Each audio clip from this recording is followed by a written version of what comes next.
നമസ്കാരം. റാഫ്റ്റോക്ക് ഫുട്ബോളിലേക്ക് അവർക്കും സ്വന്തം. അക്ഷരാർത്ഥത്തിൽ ജിദ്ദയിലെ ക്രിസ്ത്യാനോ റൊണാൾഡോയെ സാക്ഷിയാക്കി ജോൺ ഡ്യൂറൻ ഷോയായിരുന്നു.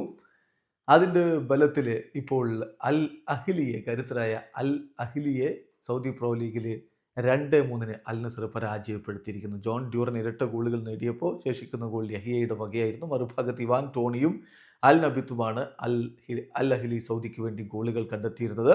47-ാമത്തെ മിനിറ്റിൽ സിമാക്കന് റെഡ് കാർഡ് ലഭിച്ചത് അൽ നസറിന് വലിയ തിരിച്ചടിയായിരുന്നു. അവർ 10 പേരായി ചുരുങ്ങിയിരുന്നു. എന്നിട്ടും പക്ഷേ ടീം വിജയിച്ചേറി എന്നുള്ളത് വലിയ ആത്മവിശ്വാസം പകരുന്ന കാര്യമാണെന്ന് കളിക്ക് ശേഷം അവരുടെ കോച്ച് സ്റ്റെഫാനോ പിയോളി പറയുകയുണ്ടായി.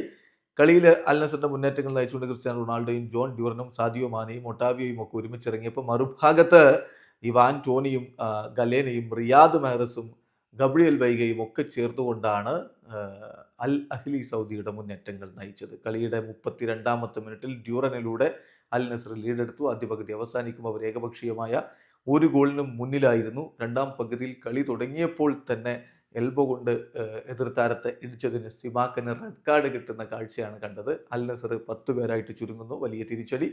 എന്തായാലും കളി പുരോഗമിക്കവേ പിന്നെ ക്രിസ്ത്യാനോ റൊണാൾഡോയെ പിൻവലിക്കുകയൊക്കെ ചെയ്തു. ഏതായാലും 78-ാമത്തെ മിനിറ്റിൽ ടോണിയിലൂടെ അൽ അഹ്ലി ഒപ്പം പിടിച്ചു.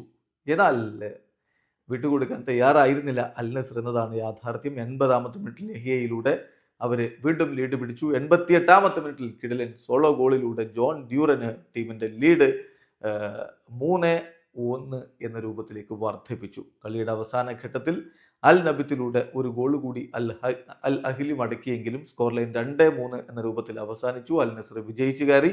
വിജയത്തോടു കൂടി 20 കളികളിൽ നിന്ന് 44 പോയിന്റുമായിട്ട് അൽ നസർ ഇപ്പോൾ സൗദി പ്രോ ലീഗിൽ 3-ാം സ്ഥാനത്താണ്. 20 കളികളിൽ നിന്ന് 38 പോയിന്റുള്ള അൽ അഹ്ലി ഇപ്പോൾ 5-ാം സ്ഥാനത്താണ്. വീഡിയോ അവസാനിക്കുന്നു. ഫുട്ബോൾ ലോകത്തെ കൂടുതൽ വിശേഷങ്ങളുമായി റാഫ്റ്റോക്സ് എത്താം.